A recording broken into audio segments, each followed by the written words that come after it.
20 siglos de caminar dejando huellas en la historia que quedan ahora en artistas y creadores que nos darán otros 20 siglos de vida. Esto es Confluencias Culturales.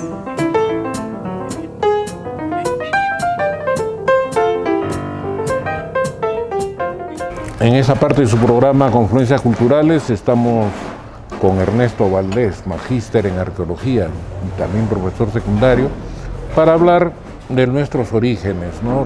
Nuestros reales orígenes, cómo era el Valle de Huanta y de Huamanga, en sí todo lo que llaman el triángulo histórico, ¿no? En la época previa a la llegada de los españoles. Buenas tardes, Ernesto, un gusto tenerte conmigo. Gracias por este café. Estoy a tu disposición, saludándolo por el público. Claro. Dime, hay un primer periodo, ¿no? Que es Huarpa. Sí. Que de alguna forma tiene sus principales centros de asentamiento en la zona de Huanta y acá en la parte, digamos, sur de la ciudad, ¿no?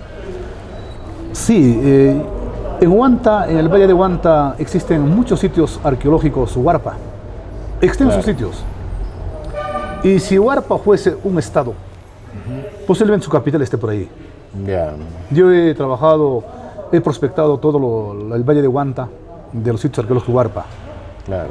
Es una cultura matriz ya evolucionada, muy desarrollada. Creo que corresponde a sociedades complejas. Ya. Pero un poco que era, digamos, a nivel nacional lo que había en las ciudades-estados, ¿no? Claro. No había todavía estados. Claro. Nazca estaba por la costa sur, Moche en la costa norte y Huarpa estaba acá. Pero hay una discusión aún no claro. No sé si Huarpa solamente es una cultura local de esta zona, de esta cuenca del río Huarpa. Ya. Porque hasta ahora no tengo evidencias qué cultura estuvo en el valle de Río Pampas, en Torobamba. Ya. No sé si era Huarpa. Eso necesitábamos estudiarlo bien. Creo que, en mi opinión, en la cuenca del río Pampas posiblemente hubo otro desarrollo cultural. Ya. Y no Huarpa. Ahí estuvo trabajando, me parece, Isbel. Algunos escritos he visto de Isbel pero ya del periodo Huari, ¿no? Sí, Huari. ¿No? Isbel trabajó Huari, sitios Huari, Huarilo, eso Isbel. Yeah. Trabajó en el río, en la mar, en el valle de Torobamba. Claro. Ya. Y luego pues ha trabajado por allá, por el sur, más o menos por la cuenca del río Sondondo. Ha trabajado una alumna de Isbel, Catarina Chereiber. Ya. Entonces, pero es épocas Huari. Y es Huari, claro. Huari.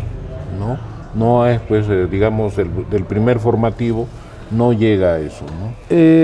Han encontrado el primer formativo que corresponde a la cultura chavín.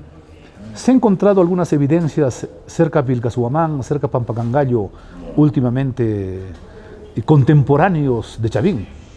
Igual que acá en Ayacucho, ¿no? Huichana, Chupas, Huanta, hay un sitio Pachiaj, que hubo influencia chavín, hubo en Ayacucho.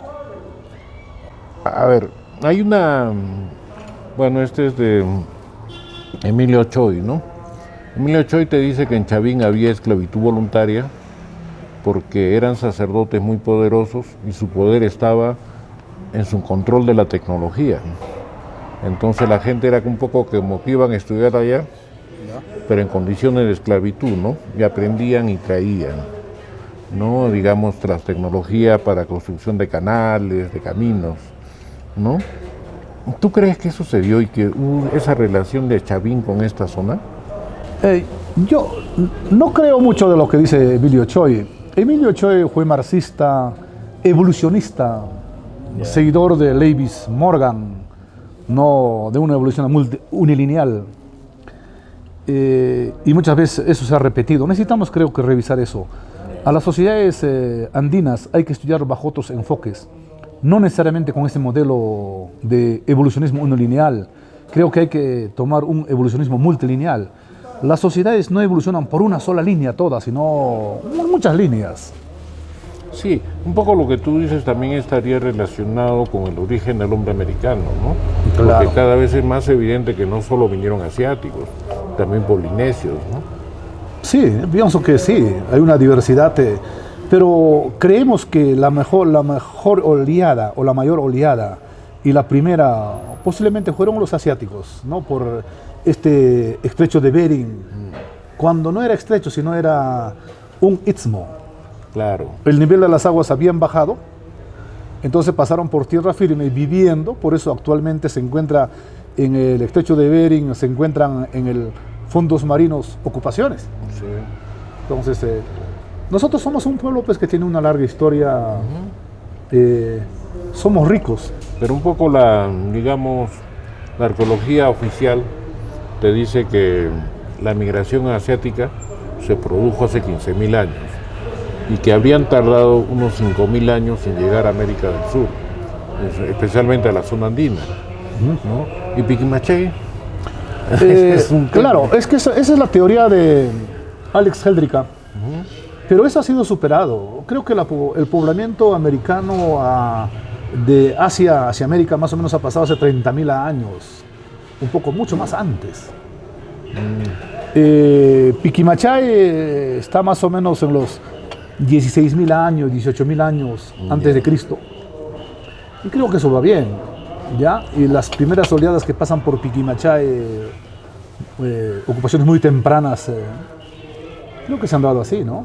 Claro, y es un poco, bueno, el hombre habría venido por el Amazonía y subido a la sierra si fuera asiático, pero si fuera polinesio hubiera ido por la costa y de ahí subido a la sierra. No, creo que los asiáticos llegaron más rápido por el mar, por la costa peruana, por esa costa del Pacífico. Era mucho mejor movilizarse en pequeñas canoas o por orillas del mar. Sí, era más veloz y habían menos obstáculos, porque venir por las cordilleras, por la tierra firme, habían muchos obstáculos, primero la vegetación, las quebradas, los ríos. Pasar Mantaro no es fácil, ¿no? Pero eran pueblos recolectores, pues, ¿no? Claro. Entonces venían recolectando. Claro. Y más fácil era por la Amazonía, porque ahí había... Y las oleadas posiblemente fue también varias oleadas. Yeah. Algunos muy evolucionados, Sí. algunos con un nivel cultural un poco más primitivo, han pasado varias y tomaron varios rumbos, pero creo que los que avanzaron rápido fueron por la costa del Pacífico, porque encontramos en Chile ocupaciones muy tempranas. Sí. Y uno puede pensar que como si la ocupación hubiera venido de Chile hacia el norte. Claro, pero eran polinesios, porque venían así por esa zona, ¿no? Pero su desarrollo cultural compatibiliza con esos rasgos asiáticos, sí. Yeah. Posiblemente hubo también, como dice Méndez Correa, que hayan venido por Australia, ¿no? Por Tasmania, por Polinesia y la Antártida. Claro. Porque han encontrado unos elementos culturales que son símil, como la cerbatana. Sí. Claro, ¿no? No, incluso algunos pigmentos que utilizaban en la momificación en Paracas, en Nazca, de plantas que no se dan acá, sino en la zona de Polinesia, ¿no? Posiblemente, porque... Y no sabemos, las ocupaciones, quién sabe, fueron permanentes también las oleadas. Claro. No. Nuestro origen siempre, no siempre, sino que aún es un misterio todavía. Y por eso la arqueología es rico. Claro, pues. Es fascinante. Lógico. Sí. Ahora imagínate, ¿no? Yo creo, bueno, no creo eso, ¿no? Con la conquista se produce la destrucción de una cultura, ¿no? Pero no Así solo es. porque destruyeron su religión, sino toda la información que había de antes, Así es. ¿no? Entonces cuando comenzamos a estudiar, probablemente sin las cortapisas de la iglesia, ¿no? Que te limitaba, ¿no? Esto no puede ser más de 6.000 años porque según las genealogías que estudia el libro del Génesis, Ya. solo pueden ser 6.000 años, Claro. ¿no? Sin ninguna de esas cortapisas, nos encontramos que no tenemos nada de información, ¿no? Incluso, ¿qué te digo? María Rostogorowski nos dice que ella estaba tratando de recuperar la escritura prehispánica, ¿Ya? ¿no? Había logrado identificar 53 ideogramas, pero hasta eso se perdió, todo, ¿no? Era obvio. Los españoles que llegan a estas tierras eran hijos de su época. Claro. Venían de la guerra de la Reconquista. Venían de la guerra de las cruzadas, 700 años de guerra, y esos hombres para ellos matar era normal, ¿no? Claro. Pizarro fue hijo de esa coyuntura. ¿Qué más íbamos a pedir a Pizarro? Eso iba a ser Pizarro. Pero según los enfoques de de Barnechea, Raúl Porras Barnechea, dice, con todos los defectos que tuvo en el mundo las conquistas, la de Pizarro fue la más humana. Bueno, primero que todo, discutible, conquista ¿no? no es humana. Claro. Humana sí. Porque las demás conquistas que hicieron hacia la India, hacia Norteamérica, fueron más crueles. Sí, pero es que dependía del pueblo con que se encuentra. Claro, ¿no? claro. O sea, un pueblo, digamos, de alta civilización, como los que encontraron los españoles en México y en Perú, así es. iba a sobrevivir, ¿no? Así es. En cambio, por ejemplo, pero seguimos sobreviviendo. Estamos viendo claro. El quechua, las tradiciones andinas, miran, 500 años de conquista, de sometimiento, de ignorancia. La población andina, la cosmovisión andina sigue. Hay un sincretismo entre la religión católica y la religión andina, ¿no?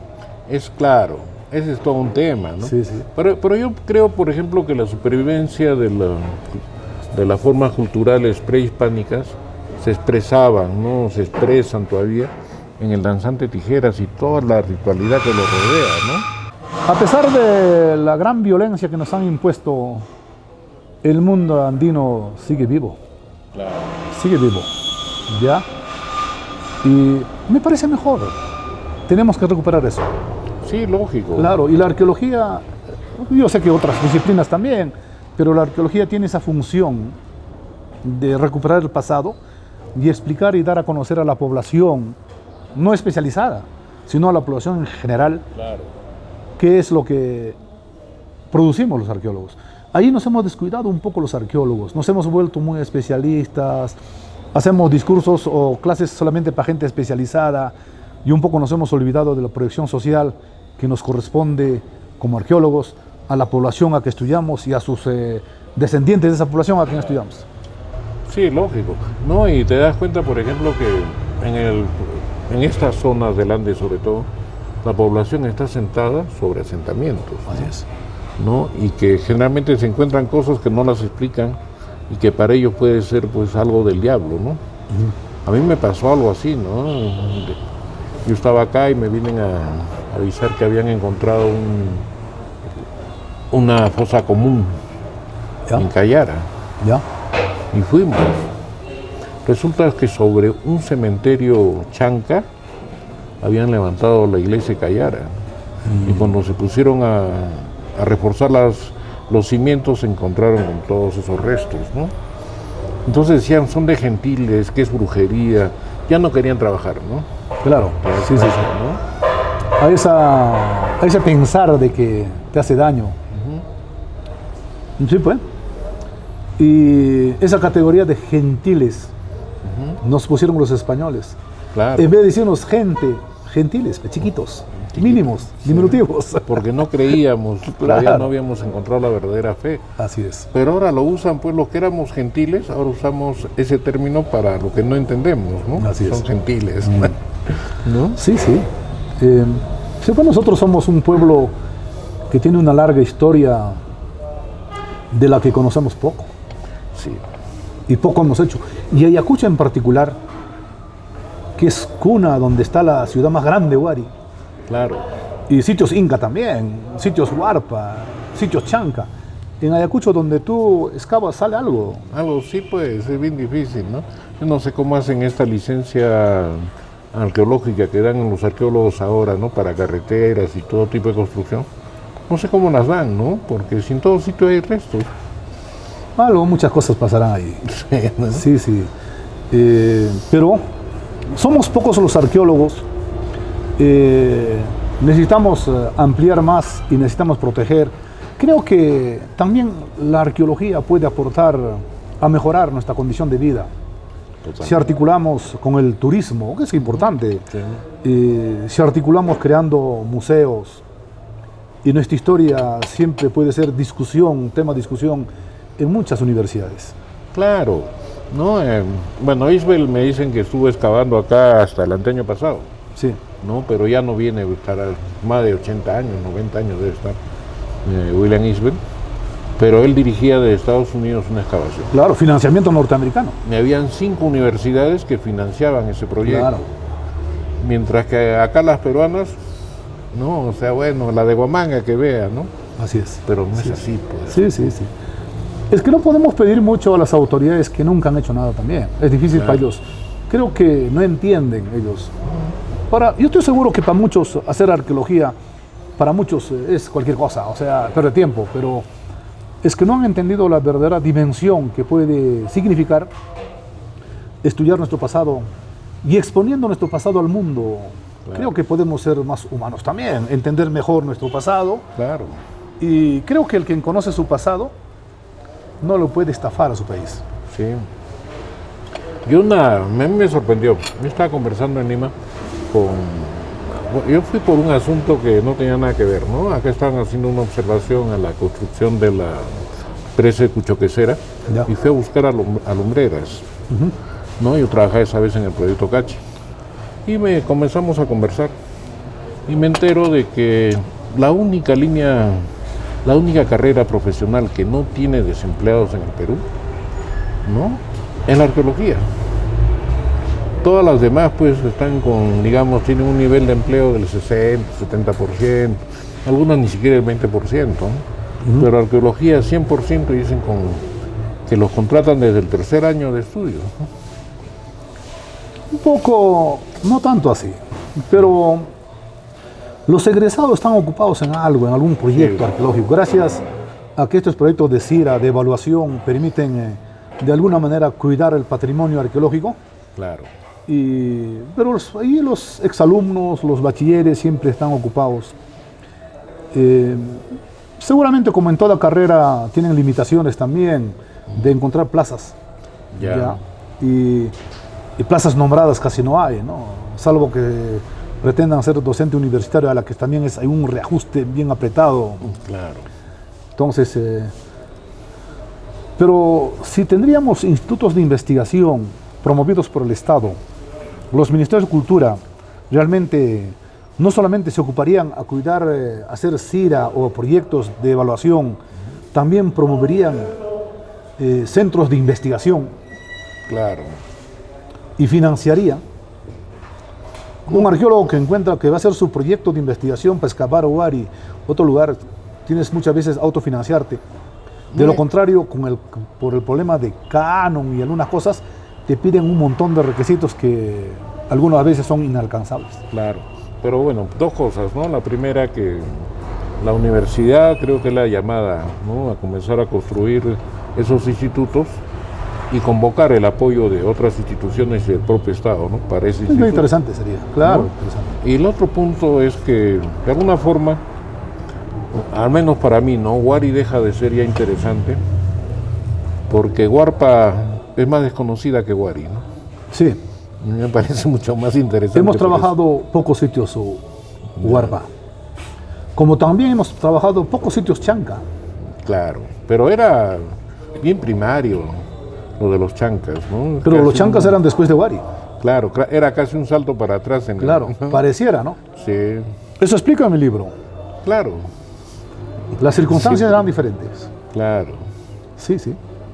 ¿Usted lo ha leído? Sí, sí, me parece un excelente libro, ¿no? Así es. Muy bueno, sobre todo para difundir entre el público no informado, ¿no? Así es. ¿No? De lo que se trata realmente, lo que había antes, ¿no?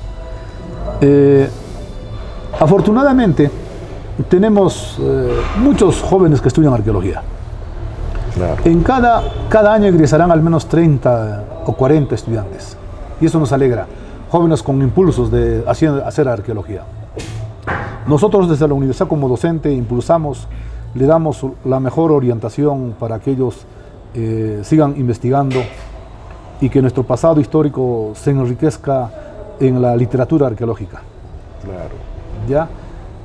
Y yo sé que la arqueología es una carrera de investigación para saber nuestro pasado y pues nos hace interesante particularmente para nuestro pueblo de Ayacucho, para la región de Ayacucho, Claro. porque somos una región riquísima en arqueología.